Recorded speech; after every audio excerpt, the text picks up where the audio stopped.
Bem-vindos então a mais uma conferência do ciclo sobre as grandes obras da literatura universal.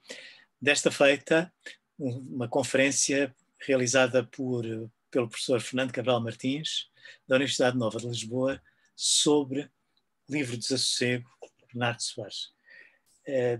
Este ciclo de conferências, como sabem que eles têm vindo a acompanhar, é patrocinado, organizado pela Cátedra Cascais Interartes, que por seu turno é patrocinada pela Fundação Dom Luís I e que é uma unidade de investigação da Faculdade de Letras da Universidade de Lisboa.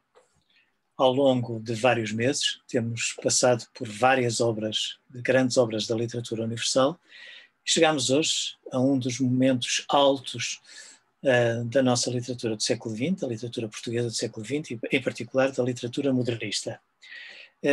Muito brevemente queria dizer-vos que Fernando Cabral Martins, como referi, é professor da Universidade Nova de Lisboa, professor aposentado da Universidade Nova de Lisboa, nesta altura. A sua área de especialização é o modernismo português, fundamentalmente o modernismo português, sobre o qual publicou extensivamente, nomeadamente livros de ensaios sobre Mário de Sá Carneiro, sobre Fernando Pessoa, sobre Almada Negreiros, e depois também, enfim, sobre poetas mais próximos de nós no tempo, como Alexandre O'Neill e Luísa Neto Jorge. Tem um livro de ensaios, um dos seus livros de ensaios, o trabalho das imagens. Ele pega não só nestes autores, como amplia, digamos assim, o diálogo para outros autores do modernismo e não só, como o Raul Leal, Jorge de Sena, Apollinaire, Pascoais, Cézanne, que ele põe em diálogo com um autor muito próximo de Bernardo Soares, com Queiro, portanto, é alguém particularmente, eu diria, habilitado, um profundo conhecedor da obra de Pessoa e, em particular, neste caso concreto, Bernardo Soares. O livro, aliás, a obra Livro do Desassossego é uma das mais misteriosas, digamos assim, uma das mais insólitas da nossa história literária, provavelmente até porque não existe enquanto tal, portanto, enquanto não existe o livro do Desassossego. Existem muitos livros do Desassossego. Há uma questão, obviamente, mas eu não quero entrar por aí, obviamente, porque esse é um aspecto que Fernando Cabral Martins irá abordar. Eu quero, antes de mais, e antes de lhe passar a palavra, agradecer-lhe. Ele de imediato acedeu quando lhe fiz este convite, e é de facto uma alegria muito grande para nós poder contar com a presença dele. Curiosamente, neste preciso momento, está a ser emitido na televisão o filme do João Botelho, não a conversa acabada, mas um filme de João Botelho em que Fernando Cabral Martins consegue, de facto, uma coisa absolutamente insólita, que é aparecer num diálogo com Bernardo Soares. Num autocarro ou num elétrico, não me recordo muito bem, portanto, estou-me a referir ao ano da morte de Ricardo Reis. Portanto, consegue aparecer num diálogo com uma personagem, com um autor que não existe. É uma alegria, como eu dizia, uma alegria muito grande poder contar com a presença de Fernando Cabral Martins. Fernando, muito obrigado, e agora a palavra para ti, se faz favor. Ok, obrigado. Agradeço muito o convite ao Mário e à Fundação Dom Luís I. É um prazer também passar este momento convosco. E o livro do Desassossego é, de facto, um enigma, não é? Logo à partida. O que é? De que é que se trata, afinal? Ainda por cima, o livro do Desassossego é comumente considerado a obra-prima de Fernando Pessoa, não é? E uma obra-prima que, ainda por cima, é em prosa narrativa, que em princípio é mais fácil de ler e que, de resto, foi, assim que apareceu, traduzido para todas as línguas importantes de cultura, enfim, do mundo ocidental, E podemos dizer que neste momento existem edições do Livro do Sossego em todas as línguas, praticamente. É o livro do Pessoa mais conhecido, mais reconhecido, mais canónico, em termos globais, não é? Em termos nacionais também, em termos portugueses e em termos da língua portuguesa e em termos globais também, da literatura dita moderna. E para responder a essa pergunta, o que é o livro do desassossego, que é uma pergunta inicial, não é? Que me parece que pode ser colocada a propósito, talvez valha a pena olhar para o título. O título é um título singular na obra do Pessoa, porque é um título composto, compósito, é um título com alguma complexidade. Começa com o nome do autor, enfim, não, o autor não faz parte do título, mas enfim, o frontispício do Livro do Desassossego começa com o nome do autor. Esse nome de autor não é Bernardo Soares, é Fernando Pessoa. Isso é desde logo alguma coisa que é importante ter em conta, porque no título do livro de Odes de Ricardo Reis, o autor não é Fernando Pessoa, o autor é Ricardo Reis. E quando o Álvaro de Campos publicou pela primeira vez na Orfeu, na revista Orfeu, no frontispício dessa publicação, na cortina da revista que abre essa colaboração, aparece o título dos poemas e depois por baixo Ode Triunfal e Opiário, ou Opiário e Ode Triunfal, e depois por baixo aparece por Álvaro de Campos, publicado por Fernando Pessoa. Aparece também o nome de Fernando Pessoa, mas o nome de Fernando Pessoa está remetido ao lugar bibliográfico do editor, do publicador. No caso do Livro do Desassossego é completamente claro, absolutamente explícito e inequívoco que Fernando Pessoa é o autor. O nome de Bernardo Soares aparece depois no subtítulo. O título é Livro do Desassossego e depois tem um subtítulo. E este subtítulo é composto por o Livro do Desassossego, composto por Bernardo Soares, ajudante de guarda-livros na cidade de Lisboa. Portanto, o Livro do Desassossego é composto por Bernardo Soares, que é um ajudante de guarda-livros na cidade de Lisboa. É interessante que a menção do lugar de escrita esteja, e do lugar em que se passa a ação deste romance sem ação, seja mencionado no próprio subtítulo. Não é uma coisa relativamente rara. Mas eu suponho que isso tem a ver com o facto de realmente ser a grande obra sobre Lisboa, não é?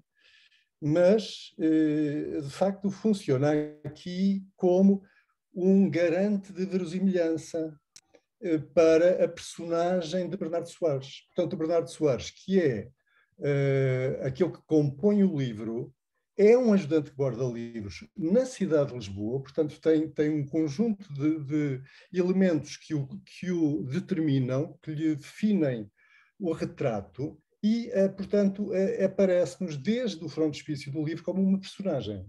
Bernardo Soares é uma personagem. É uma personagem especial, é uma personagem que, como é evidente, tem muito a ver com o próprio Pessoa, se quisermos assim, não podemos ignorar isso, não podemos dizer que não tem nada a ver, tem tudo a ver, embora com distâncias e com nuances, dado que o Pessoa, como se sabe, era um tradutor comercial, de profissão, e parece, aparentemente, que é uma situação um bocadinho acima da de ajudante de guarda-livros. Nem sequer é guarda-livros, é ajudante de guarda-livros. Não é? Depois, outra coisa que talvez seja curiosa, mas menciono só de passagem, porque daria muito pano para mangas e temos que ir noutra direção, mais central, digamos, isto seria um bocadinho marginal, mas de facto o facto de o Bernardo Soares compor o livro e não escrever o livro, ou outro verbo qualquer, ou nenhum, significa que esta personagem é uma personagem que se caracteriza pela sua por ser operoso, não é? É alguém que escreve por profissão e que escreve cuidadosamente e que tem na escrita como que o seu ser, não é? Ele é um ser de escrita, composto por Bernardo Soares, ajudante de guarda-livros na cidade de Lisboa. Alguma coisa que se repara imediatamente a um simples folhear do livro é que, de facto, se trata de uma narrativa em pequenos capítulos, digamos assim, que correspondem a um género extravagante e, eventualmente, único. Único no sentido em que este género inventado tem como único exemplo o próprio livro do Desassossego. Na verdade, e aqui passo já para uma consideração exterior ao livro, ou se preferirmos, de caráter mais crítico e filológico, que é dar conta de que o livro, eu falei em pequenos capítulos, na verdade não são pequenos capítulos, são fragmentos. São fragmentos. A palavra fragmento é uma palavra um bocadinho árdua, porque tem diferentes sentidos, e sentidos que são incompatíveis uns com os outros, e é necessário escolher bem o sentido que se usa neste caso. Fragmento no livro Desassossego é um conjunto perfeito, acabado. É fragmento no sentido romântico do termo. Foram os românticos que inventaram o fragmento como género, não é? E trata-se, por vezes, de um texto de 3 linhas, 4, 5, ou pode ter uma página, 2, mas não tem mais do que isso. É um texto curto, em prosa, e que é em si mesmo acabado. No entanto, não constitui conjunto de imediato com outros fragmentos, ou seja, a sua qualidade fragmentária, no sentido em que existe por si mesmo, autonomamente, como se fosse um poema,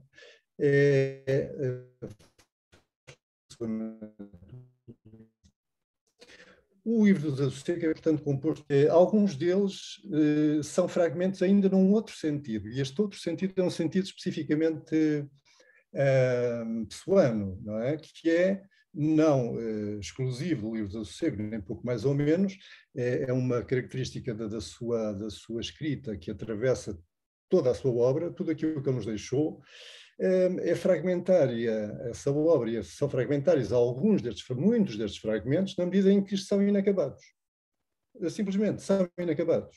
Outras vezes não chegam sequer a ser verdadeiramente fragmentos, no sentido romântico do termo, porque são esboços de fragmentos, são ideias de fragmentos, são pré-fragmentos.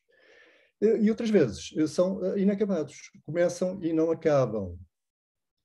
Por qualquer razão foram interrompidos.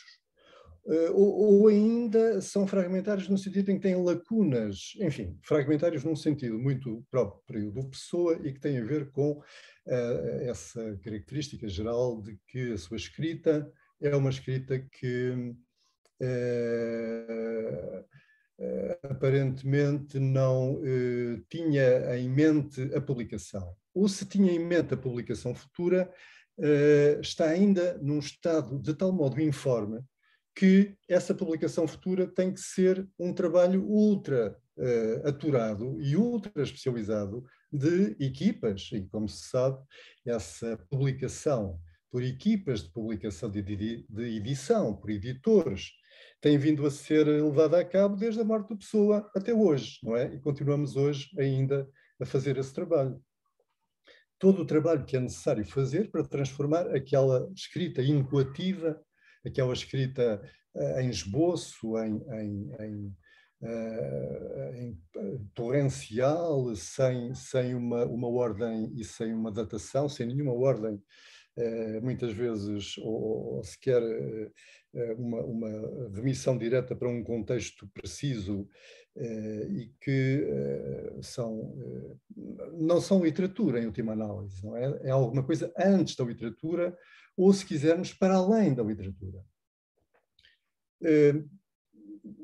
Para além disso, o livro do Desassossego tem um outro aspecto de caráter crítico que é importante sublinhar, que é o facto de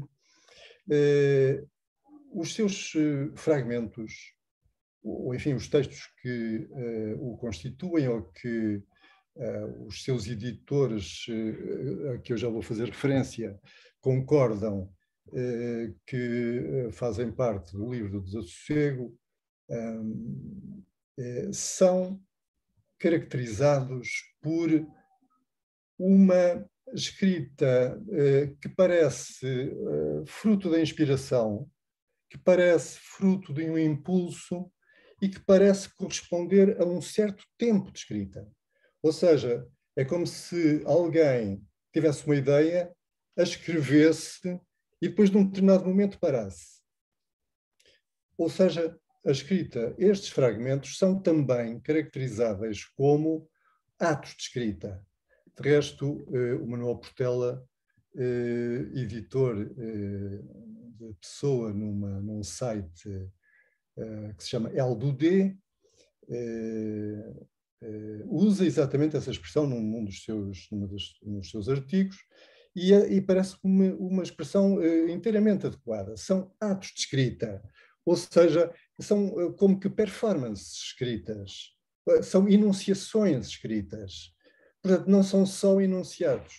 Aquilo que há de importante nesses fragmentos do livro do Desassossego é que não dizem só aquilo que dizem, dizem também uma determinada energia de produção, uma determinada energia que é desencadeada no princípio do fragmento e que termina no fim do fragmento, como se fosse um todo energético literário, ou energético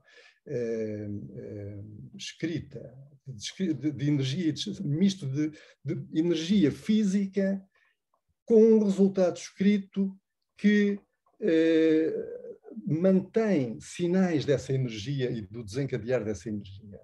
Ou seja, há essa dimensão de enunciação, essa dimensão de performance, essa dimensão de síntese, fusão entre a literatura e a vida, não é? Que, por definição, escapa à ideia tradicional de organicidade. Ou seja, o livro dos Desassossego escapa por completo à ideia de obra orgânica, na medida em que todo o seu foco está colocado não na construção de um todo literário, não na construção de peças que encaixem numa estrutura, mas sim na coleção de atos, de performances, de enunciações. Portanto, há acaso misturado em cada um daqueles fragmentos. Depois, há um outro aspecto que já começa a deslizar no campo temático e que já não é só filológico, ou não é só escritural, ou não é só material, tem também a ver com aquilo de que o texto fala, com o seu conteúdo, enfim, com os seus temas, etc. E a coisa curiosa é que há uma perfeita harmonia nessa passagem. Vou dar 2 exemplos só iniciais para termos bem a noção de que modo é que, de facto, bom, não há diferença entre forma e conteúdo, mas há, apesar de tudo, aqui uma compatibilização que tem uma inesperada felicidade, digamos assim. Ou seja, a adequação é tão perfeita que não só se expõe enquanto modo de escrita, como também exprime qualquer coisa, cria um efeito temático, um efeito de sentido. Bom, eu explico melhor dando os 2 exemplos. O primeiro é o seguinte, este é muito citado porque é muito curioso, sobretudo para as pessoas que conhecem o espólio digitalizado do Fernando Pessoa, ou mesmo o espólio que está à guarda da Biblioteca Nacional. Há uma catalogação que foi feita desse espólio, já antiga, nos anos 60, e o primeiro documento da catalogação é do Livro do Desassossego e tem um título que é Álvaro de Campos, ou Livro do Desassossego, ou ainda outra coisa qualquer.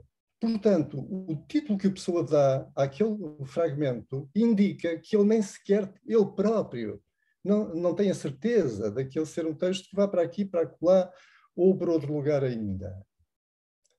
Primeiro exemplo. Segundo exemplo, há um texto do Livro do Desassossego, em um único, mas apesar de tudo muito significativo, em que o Pessoa escreve também como etiqueta Livro do Desassossego ou Teive, ponto de interrogação. O Teive é o Barão de Teive, que é outro nome de personagem que escreve ficção e que aparece mais ou menos na mesma altura em que o Bernardo Soares se fixa como autor do Livro do Desassossego. Portanto, eu não tenho a certeza de ser para o Livro do Desassossego ou para o Livro do Barão de Teive. Quer dizer, não tenho a certeza e parece que tanto faz, não é? Ou seja, há qualquer coisa no Livro do Desassossego que tem de facto a ver com o acaso, mas com o acaso num sentido muito profundo. Ou seja, é o acaso da sua escrita, é o acaso do impulso, mas é também o acaso da própria natureza do literário que está aqui em cena. E a natureza deste literário é o devaneio e o desconexo lógico. E eu aqui estou a citar o próprio Livro do Desassossego. O Pessoa, acerca do Livro do Desassossego, ele diz que o Livro do Desassossego é caracterizado pelo devaneio e pelo desconexo lógico. Portanto, o desconexo material, que são os fragmentos do Livro do Desassossego, correspondem de uma forma direta ao desconexo lógico que o caracteriza enquanto efeito de sentido. Bom, agora avancemos um pouco para a questão da história do Livro do Desassossego. Nós às vezes falamos dos livros como se eles estivessem um pouco caídos do céu, não é? Mas os livros não caem do céu.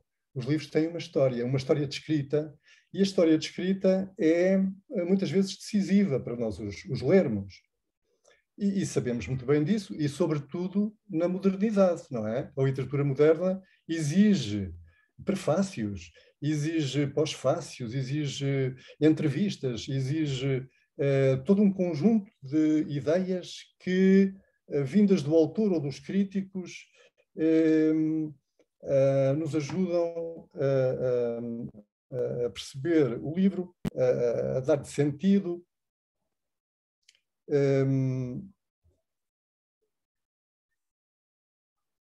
E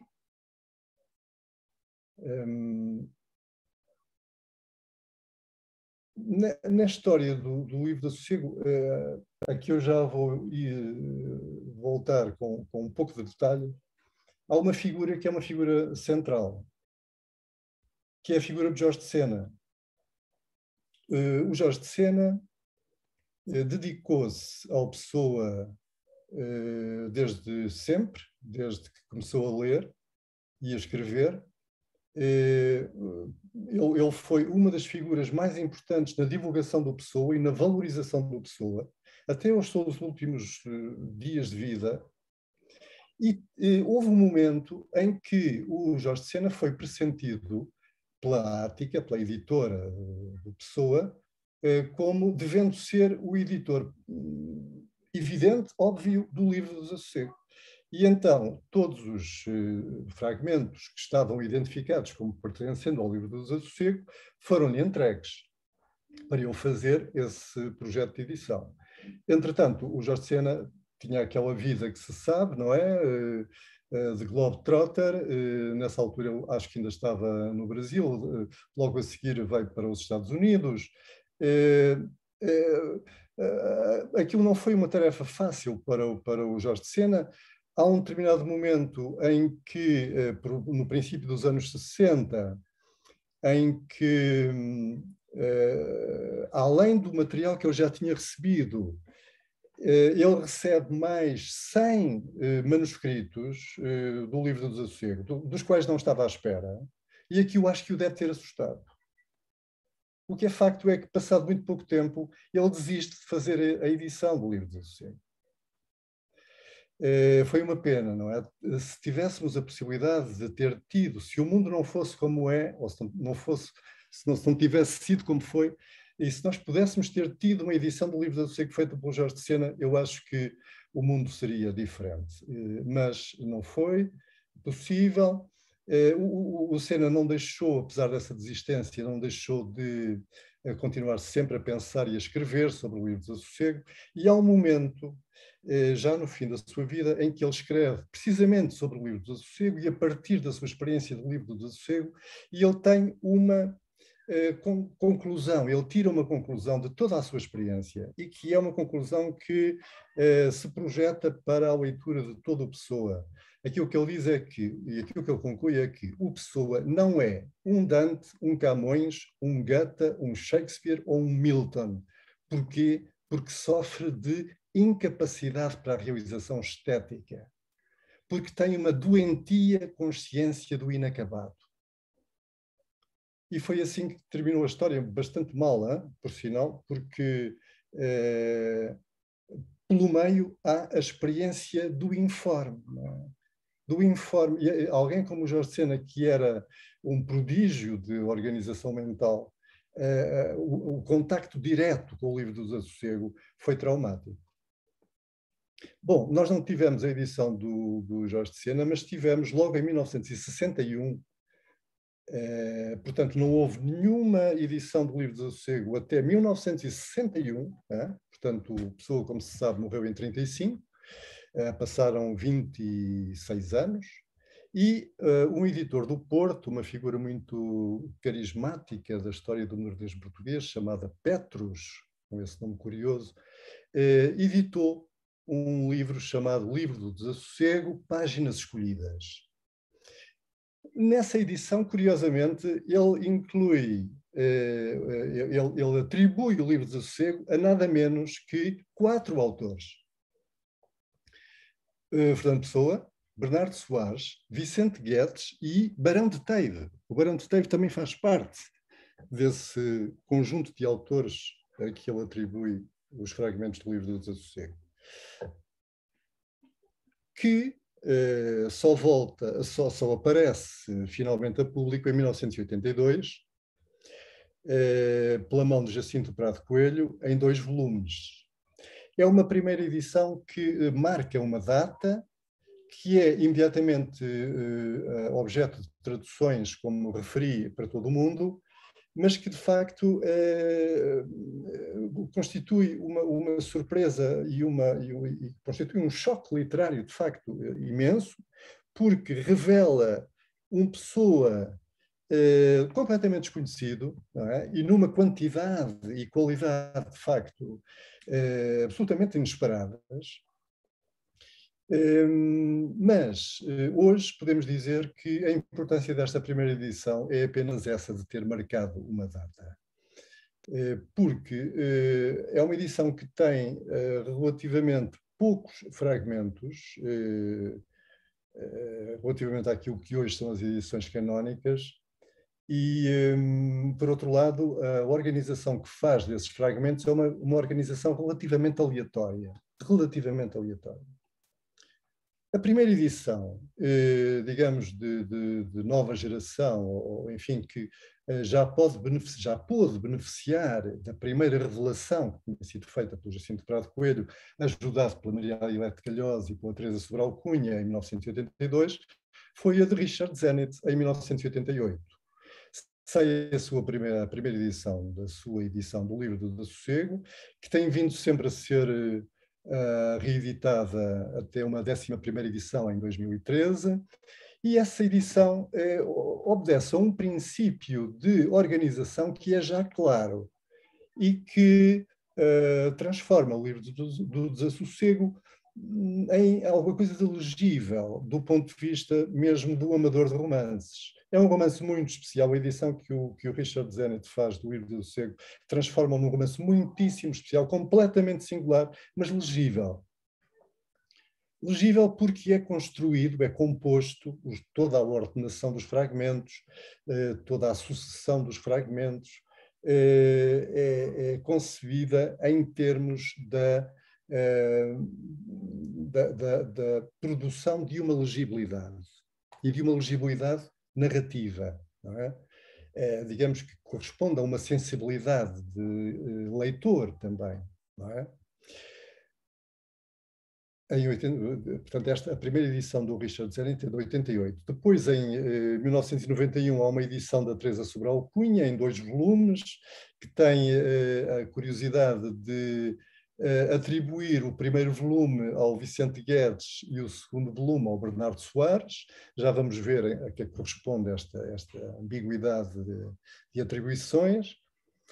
Depois, em 2010, há uma primeira edição do Livro do Desassossego, segundo Jerónimo Pizarro, que depois tem uma segunda edição em 2013, a primeira na imprensa nacional, a segunda já é na tinta da China, e é uma edição que se orienta por um desejo de respeito pela cronologia e quer, portanto, ordenar todos os fragmentos cronologicamente. Esta é, portanto, uma edição que tem essa qualidade e tem essa utilidade.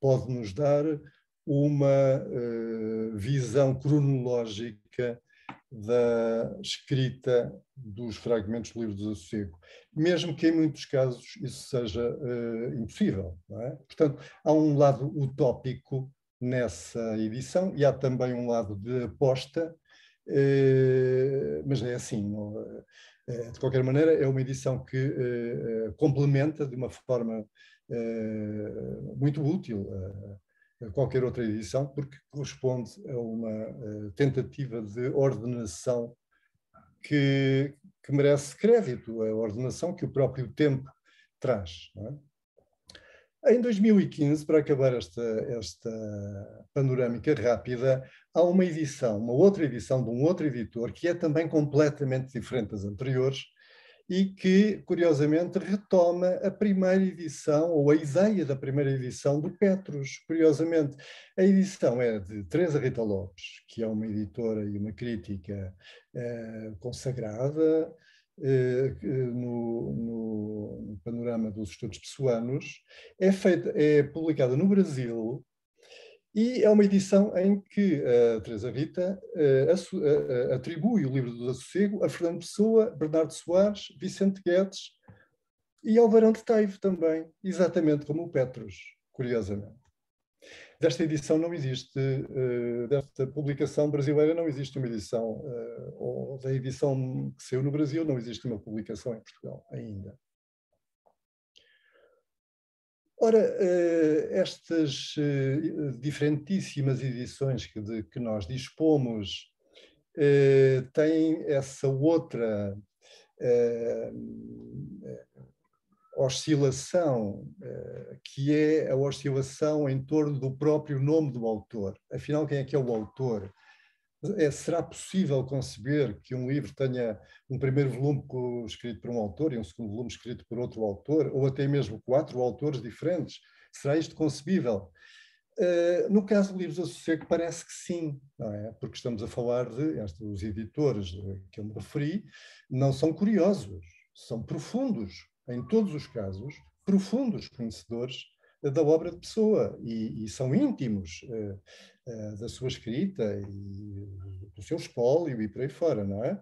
Portanto, isto significa que aquela qualidade de desconexão, de não organicidade, é realmente, vai muito longe, ao ponto de tornar impreciso o próprio nome do autor. Repare-se que foi por isso que eu sublinhei logo a princípio esse dado, repare-se que o próprio Pessoa não tem essa dúvida. Para o Pessoa é absolutamente claro que o Livro do Desassossego é de Fernando Pessoa e que é composto por uma personagem chamada Bernardo Soares. Não é? Portanto, isto está no frontispício que ele deixou completamente claro e que é absolutamente inequívoco. Não é? No entanto, todas estas... Bom, eu não acho que não referi isso, no caso da edição do Livro do Desassossego do Richard Zenit e do Jerónimo Pizarro, esta atribuição que eu acabo de referir é completamente clara, não tem nenhuma hesitação a esse respeito. Não é? Agora, o facto dessa hesitação poder existir e ser possível tem a ver com o seguinte: a primeira vez que é publicado um texto do Livro do Desassossego numa revista, é na revista Águia, que é uma revista muito importante do jornalismo português, como se sabe, e que em 1913, e que é um texto que se intitula Na Floresta do Alheamento. Depois, não há mais nenhuma publicação de nenhum trecho associado ao Livro do Desassossego até 1929. E antes disso, nós conhecemos do espólio de Pessoa uma atribuição a Vicente Guedes durante os anos 20, ou enfim, ainda no final dos anos 10 e no princípio dos anos 20. Portanto, de facto, há um momento em que o Livro do Desassossego é por Pessoa atribuído a Vicente Guedes. Depois, a partir de 1929, começam a ser publicados fragmentos do Livro do Desassossego em revistas. São publicados no total 12 fragmentos, incluindo Na Floresta do Alheamento de 1913, portanto, no total 12, 11 de 1929 em diante. E esses fragmentos têm todos a atribuição a que me referi antes. Portanto, Fernando Pessoa é o autor, é o Fernando Pessoa que assina, e o Bernardo Soares aparece no lugar do compositor, não é? Do escritor, personagem, do herói autodigético, não é? Como nós dizemos, que assume a história na primeira pessoa. Estas diferentes atribuições de que a Pessoa tem perfeita consciência são por ele subsumidas no Bernardo Soares, e ele diz isso também, ou seja, deve ser atribuído ao Bernardo Soares, ponto final, não tenho nenhuma dúvida sobre isso, e não conseguiu convencer alguns editores, alguns eruditos, especialistas, mas o que é facto é que ele deixou isso bem claro.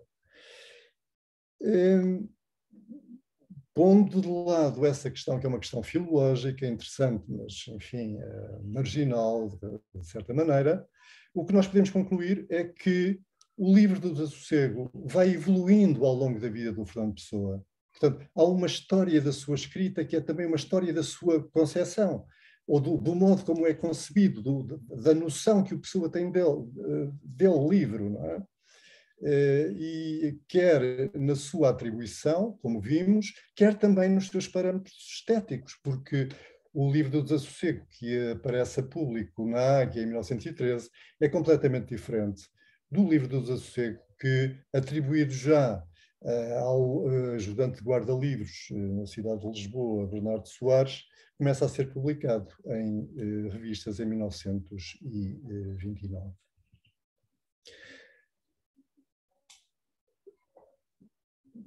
Podíamos, talvez, pensar, portanto, que há uma radical não unidade, portanto, há uma inorganicidade radical no Livro do Desassossego que conduziria, poderíamos pensar, a uma não unidade absoluta. Não é? Ou seja, no limite poderíamos pensar que todos os textos podiam fazer parte do Livro do Desassossego, não se podia ter a certeza de qual deles faria parte ou deixaria de fazer, na ordem que se quisesse e mais alguma, sem nenhuma espécie de restrição, e que haveria sempre dúvidas sobre aquilo que se poderia chamar Livro do Desassossego, como se o Livro do Desassossego fosse apenas uma designação, um título, com um subtítulo, enfim, mas um título, um frontispício, e depois dependesse de cada editor definir o que é o livro do desassossego ou não. Não é? Estaríamos aqui no campo da indeterminação total. Não é assim. Não é assim. Ou seja, o livro do desassossego, de facto, é um livro completamente singular. É um livro que tem que ser organizado por um editor, que não existe, independentemente de um gesto exterior à sua escrita, que é o gesto do editor, e é por isso que as várias edições do livro do desassossego são tão diferentes umas das outras. Mas o que é facto é que há no livro do desassossego alguma coisa que é da ordem do sistémico, ou seja, eu posso fazer o que quiser, dar as voltas que quiser, mas há um tom do livro do desassossego, há uma ideia profunda do livro do desassossego, há um reconhecimento do livro do desassossego, que não é o reconhecimento de um estilo, é o reconhecimento de uma unidade profunda que não se sabe muito bem o que é, mas que é sistémica e que, digamos que, transforma o livro do desassossego em alguma coisa que está um pouco para além da literatura, de facto. Não é? É uma experiência, é o contacto com um certo entendimento do mundo, é uma certa construção do mundo, é a criação de um mundo. Só para terminar, porque o Mário Avelar disse-me que eram 30, 40 minutos, portanto eu acho que já estou nos 40 minutos, mas como ele falou um bocadinho antes, ainda tenho 3 ou 4 minutos, e gostava de vos referir, talvez, não tenho de todo a certeza do que vou dizer, mas vocês sabem que nestas coisas certezas absolutas não existem, não é? Mas dá-me a impressão, tenho a convicção de que há um aspecto no livro do desassossego que é especialmente marcante desse tom e dessa unidade sistémica, dessa existência sensível e forte do livro do desassossego, que tem a ver com modernismo num sentido muito preciso do termo e que eu poderia chamar impressionismo. É? Com todas as dúvidas que a utilização deste termo pode levantar, e justamente.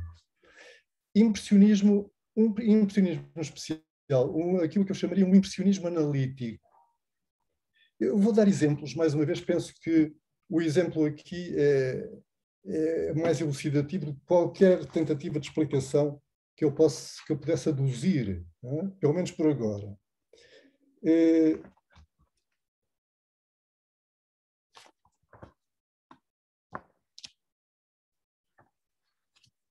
Reparem, por exemplo, nesta passagem de um fragmento do livro do desassossego. Cada coisa é a interseção de 3 linhas. E essas 3 linhas formam essa coisa.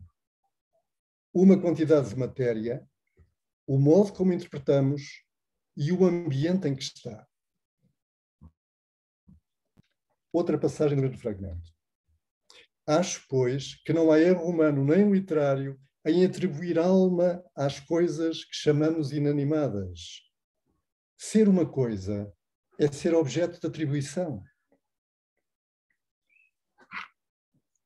E depois, logo a seguir, ele acabou de dizer que uma coisa é apenas o objeto de uma atribuição, ou seja, portanto, que todo o fenómeno é construído pela consciência desse fenómeno, digamos assim. E depois ele dá um exemplo, ou seja, o que é uma criança, por exemplo, fora de qualquer atribuição? E ele diz, esta criança que brinca diante de mim é um amontoado intelectual de células. Mais, é uma relojoaria de movimentos subatómicos, estranha conglomeração elétrica de milhões de sistemas solares em miniatura mínima. Portanto, este olhar faz-me lembrar aquele olhar daquele filme Matrix. É o olhar em que, de repente, o Keanu Reeves consegue desenvolver a habilitação para reconhecer a Matrix, de reconhecer a existência digital do mundo em que vive. E é como se o pessoa aqui conseguisse fazer funcionar um olhar capaz de ver aquilo que na realidade são todos os seus planos e todos os seus elementos constitutivos, mas a partir de uma experiência que é o receber de uma impressão. Para não me alongar mais e para podermos conversar, se for o caso disso, e eu espero que sim, não vou dar mais exemplos, nem ler mais, até porque a leitura deste livro pode não ser fácil, e eu posso não a fazer tão bem que seja totalmente claro, e então passávamos a essa fase, se quiséssemos. Obrigado, Fernando. Muito obrigado pela tua apresentação. E antes de passar para nós temos várias pessoas, portanto, a assistir que particularmente habilitadas, inclusivamente neste âmbito, nomeadamente o Richard Zenit, que está connosco. Mas eu gostava, tu em determinado momento, tu falaste na questão do romantismo, e à medida que que foste desenvolvendo e foste dando exemplos, eu fui encontrando sistematicamente pontos de contacto não só com o modernismo anglo-saxónico, mas também com o autor que nós sabemos que o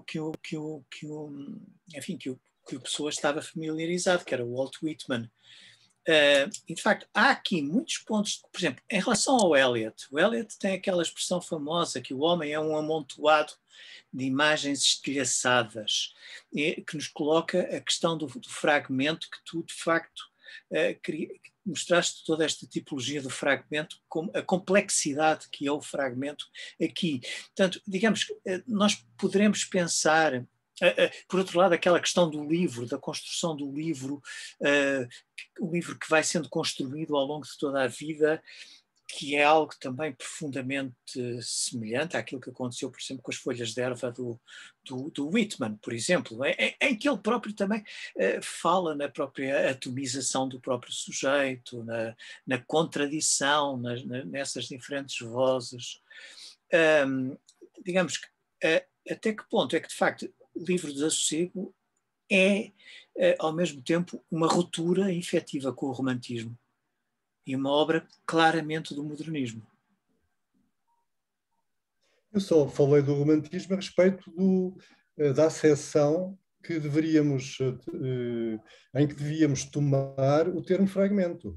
Exatamente. O termo fragmento, portanto, para caracterizar os textos que compõem o livro do Desassossego, é um termo que o próprio Pessoa usava, não? Ele falava de fragmentos a respeito daqueles textos que ele escrevia e de que colocava a tal etiqueta L do D.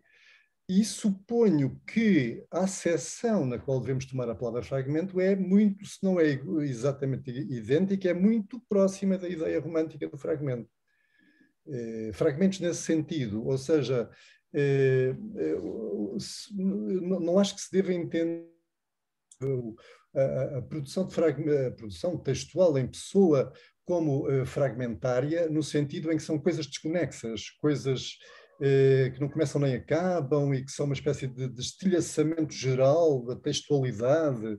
Não, são normalmente e deliberadamente e normalmente textos completos, perfeitos, mas curtos, relativamente curtos. E é só nesse sentido, porque realmente a relação com o romantismo é ultra complexa e não me passou pela cabeça associá-lo ao romantismo. Claro. Eu estava a pensar exatamente por causa dessa questão do estilhaçar, digamos assim, do estilhaçar em termos do texto e, de facto, dessa ligação, nomeadamente com o lado anglo-saxónico, que me parece, de facto, bastante intensa, digamos assim. Mas não quero... como eu disse, temos várias pessoas que estão a assistir e... Não sei, neste momento, se quiserem intervir, eu penso que haverá essa possibilidade, portanto, e eu falei no Richard Zenit, se ele quiser intervir, portanto, sinta-se à vontade.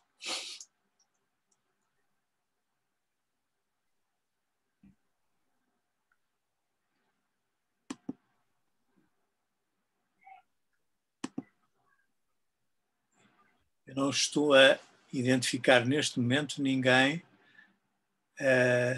Não, perdão.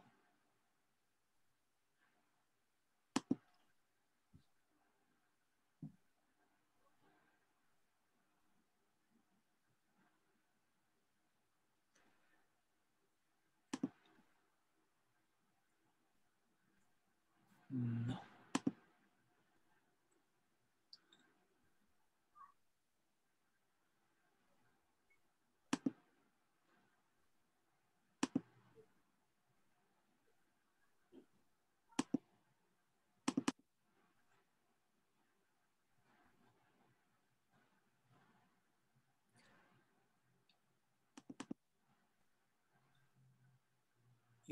Eu penso, tanto o Richard Zenit como o Vítor Mendes gostavam de intervir.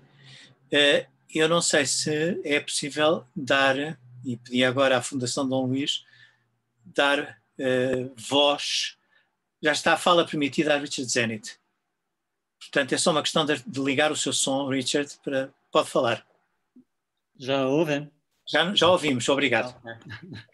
Bom, gostei muito de ouvir as várias observações do Fernando. E em relação ao romantismo, pois, aparentemente a pessoa vai contra essa ideia, sobretudo desse indivíduo, né? Que os românticos tinham aquela ideia do um eu muito forte, unido, que transcende, mas então pessoa muito estilhaçada, mas também nesse estilhaçar-se a um eu enorme, né? Que não é. Quando o Fernando estava a falar como o livro de Desassossego, não é o que quisermos. De facto, é impossível de sabermos o que a pessoa teria incluído, é impossível a medição definitiva, é impossível agarrar e dizer isso é o livro de Desassossego, mas, como o Fernando muito bem disse, sabemos o que é o livro do Desassossego. Há uma voz, uma maneira de pensar o desassossego, né? No sentido pleno da palavra, e quando desassossego não é só inquietude psicológica, mas essa instabilidade de tudo está em desassossego, né? E então, quando o Fernando estava a dizer que apesar de não podermos definir o livro de Desassossego, sabemos o que é. Eu estava a pensar que isso é como o próprio Fernando Pessoa, ou seja, pessoa que tinha muitos heterónimos, autores fictícios, e não é possível agarrar e dizer aqui está a pessoa.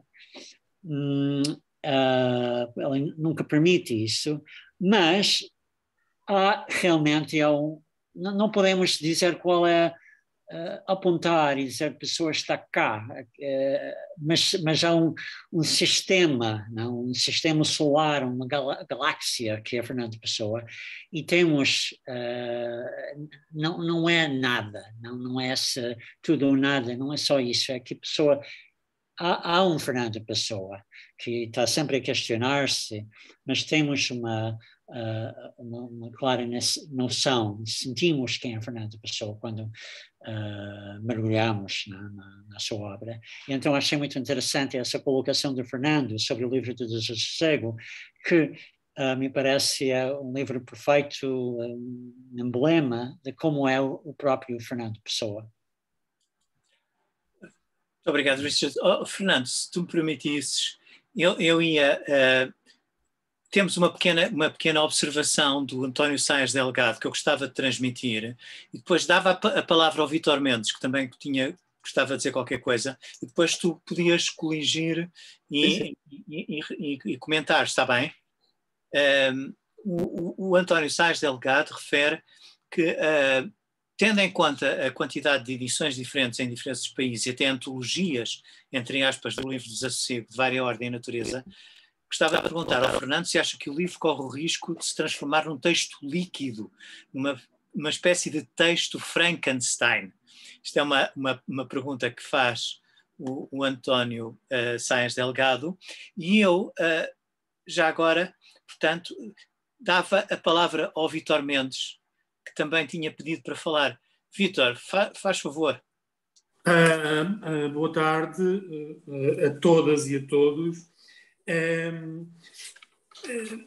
Pronto, eu escrevi um artigo sobre o livro Desassossego há uns anos para esses rapazes da Universidade Nova, e de facto as edições que me pareceram mais úteis, para além das disputas, que têm o seu interesse em termos de petite histoire, mas foram de facto as edições do Richard Zenith e do Pizarro. Eu sei que correspondem a escolas diferentes, mas do meu ponto de vista a abordagem, por um lado temática do Richard Zenith e por outro lado cronológica de Pizarro, foram úteis, as duas componentes conjugadas. Eu conheço mal, sei dela, da edição de Manuel Portela, não é? Que é uma edição muito específica, mas tenho dificuldade em falar sobre ela. E, portanto, do ponto de vista de leitura e de proveito, de análise, de prazer do texto, no sentido britânico de pleasure, estas duas edições combinadas podem ser de grande utilidade para a fruição do texto e também para o trabalho epistemológico de análise. Eu sei que este traçado Zenith-Pizarro é contraintuitivo, no sentido em que correspondem a duas escolas e abordagens com as suas diferenças reconhecidas. Eu gostei muito de ouvir Fernando Cabral Martins quando ele toma partido implicitamente, e eu acho também explicitamente, contra a ideia da estética do fragmento, que fez o seu curso em relação ao livro Desassossego, mas que encontrou ou esbarrou com argumentos muito fortes e pesados, e alguns deles colocados sobre a mesa sobre Fernando Cabral Martins esta tarde, de que, de facto, fragmentos não conduzem a uma estética do fragmento, mas que são textos completos e perfeitos. Em relação ao ponto de romantismo-modernismo, na minha pesquisa, a palavra modernismo terá sido usada uma única vez por Fernando Pessoa, e António Feijó, num livro importante e recente sobre Fernando Pessoa, diz uma coisa a respeito de Fernando Pessoa que não deixa de me gerar um puzzle na cabeça, e é que a componente da paisagem, que é uma componente relevante do Desassossego, nomeadamente da paisagem urbana, da paisagem atmosférica de Lisboa, não excede em coisa nenhuma o romantismo inglês. Eu não consigo ainda tomar partido sobre isto, mas gostava de, em breve, conseguir tomar partido sobre este ponto especificamente. Se, de facto, a paisagem urbana, atmosférica, porque há muitas nuvens, há muitos fenómenos atmosféricos no livro dos Desassossego, não é? Se é romântica inglesa ou se há formas em que já não podemos fazer essa atribuição tão categórica como António Feijó faz. E eu agradeço a António Feijó ter sido claro a esse respeito, na medida em que pode ser ou não contestado. Eu gostava de ligar este aspecto àquilo que Fernando Cabral Martins disse a respeito de uma coisa ser uma interseção de 3 componentes, sendo uma delas, e citando o livro Desassossego, sendo uma delas uma atribuição ambiental. E eu não sei se esta atribuição ambiental podia ser um aspecto em que o Desassossego, o livro Desassossego, já não é romântico. Isto é, a natureza do Wordsworth, do Lake District, aqui para cima, para norte, já não funcionaria neste aspecto de que o ambiente, a atmosfera, a paisagem urbana sejam ou não uma atribuição. E, portanto, era isto que eu pedia a Fernando Cabral Martins, se ele podia expandir este tópico ambiental em relação a romantismo, modernismo e livro Desassossego. Muito obrigado, Vítor. Fernando, já tens aí várias questões para poderes meditar. O som. Peço desculpa. Aconteceu uma coisa um bocadinho chata, é que aqui neste sítio a internet tem alguma instabilidade às vezes e eu não consegui ouvir o Vítor Mendes como gostaria de ter ouvido, ouvi assim um bocadinho entrecortado.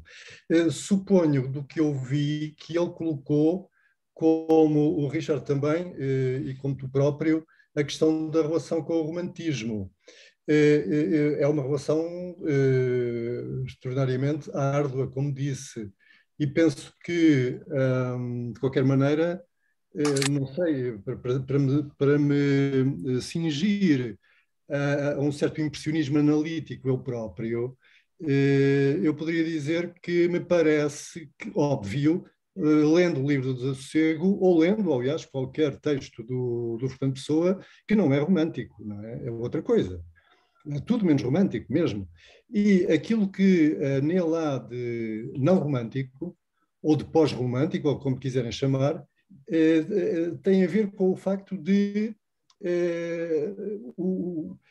eu fazer uma crítica do romantismo, que, como o Richard referia, tem a ver com a ideia de personagem imponente, magnífica, que os românticos veem em si mesmos, não é?